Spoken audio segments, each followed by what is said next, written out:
तोच मुद्दाम विचारला, कारण तो जरी रस्ता जरी झाला तरी हा मूळ रस्ता आपला राहणारच आहे. अशा वेळेला तो रुंद करणं हा एक भाग. तर त्याचा डिटेल प्रोजेक्ट रिपोर्ट त्यांनी 8-10 दिवसात तयार करावा अशा सूचना आजच्या बैठकीमध्ये मीच या लोकसभा खासदार म्हणून या मतदारसंघाचा त्या ठिकाणी दिलेल्या आहेत. एक भाग मुख्यमंत्री महोदयांजवळ माझी जी चर्चा झाली, तर आपण जे म्हणताय त्या बळवलीपर्यंतचा टप्पा त्याचा भूसंपादनाच्या रकमेची त्यांनी व्यवस्था केली, पण बळवली ते अलिबाग आज राज्य सरकारला जे अभिप्रेत आहे त्याचाही DPR बनवण्याच्या दृष्टीतून मुख्यमंत्र्यांनी सूचना दिल्यात. ते एकदा DPR बनला की मग त्याची मी सविस्तरपणाने माहिती घेईन आणि ते आपल्याजवळ मला नक्कीच त्या ठिकाणी बोलता येईल. कारण आता आपल्या जिल्ह्यामध्ये MMRDA एक प्लॅनिंग अथॉरिटी आहे, नैनाची प्लॅनिंग अथॉरिटी वेगळी आहे, MSRDCची सुद्धा प्लॅनिंग अथॉरिटी आता आपल्या अलिबाग तालुक्यामधले सुद्धा काही भागामध्ये आहे आणि मग जिल्हाधिकारीसुद्धा प्लॅनिंग अथॉरिटीमध्ये मोडतात. अशांच्यात सुसूत्रता असणं या दृष्टिकोनातून आपण हे सगळे जे काही नवीन नवीन प्रकल्प येतील त्याचा कसा फायदा करता येईल ते आपण नियोजित करणार.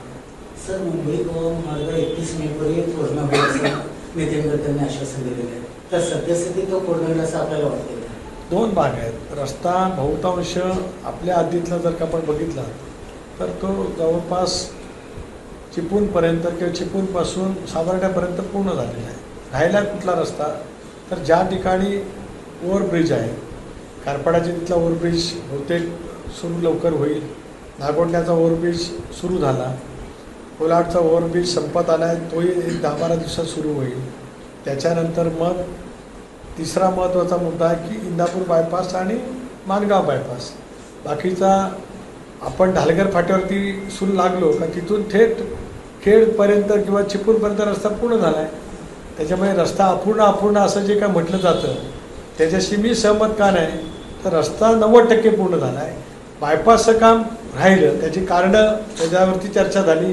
त्याच्यातल्या मी गेल्या 2 महिन्यामध्ये 3 बैठका घेतल्या. फॉरेस्ट, कोकण रेल्वे, त्याच्यानंतर इलेक्ट्रिफिकेशनची मोठी लाईन गेलेली म्हणून ट्रान्समिशन, अशा अनेक बैठका घेऊन मार्ग काढला आहे. तेही काम शीघ्रगतीने सुरू आहे.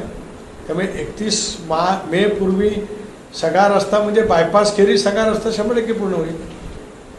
सर, अलिबाग तालुक्यातल्या उमटे धरणावर 47 गावात 33 आदिवासी वाड्या अवलंबून आहेत. सध्या पाणी टंचाईचा प्रश्न आहे. गाळ उपसा गेले कित्येक वर्ष झालेला नाही आहे. काय सांगाल अजितदादांच्या हयातीमध्ये? त्यावेळेला निधी आपण उपलब्ध केला होता, परंतु उमटे धरण हे अतुल्यसाहेब जिल्ह्याचे पालकमंत्री असताना त्या कालावधीमध्ये केलं ज्याला नारायणराव भगतसाहेब या मतदारसंघाचं नेतृत्व करत होते. मधल्या कालावधीमध्ये आपण जे महत्त्वाचं दुसरं धरण आहे आपलं समरकोण, मी जलसंपदा मंत्री असताना ते गती दिली गेली होती. नंतरच्या कालावधीमध्ये सुद्धा त्याची गती दिली आहे. ते काम सुरू करणं आवश्यक राहीलच.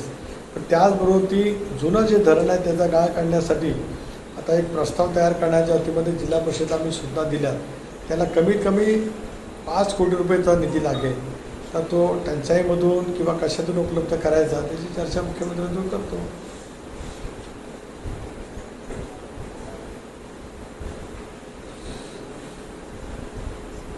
सर, ते इंदापूर माणगाव बायपासचा जो विषय रेल्वेचा रेल्वे क्रॉसिंगचा, तर त्याची म्हणजे तुम्ही चर्चा केली संबंधित लोकांकडे, काय वाटतं म्हणजे किती वेळ जाऊ शकते?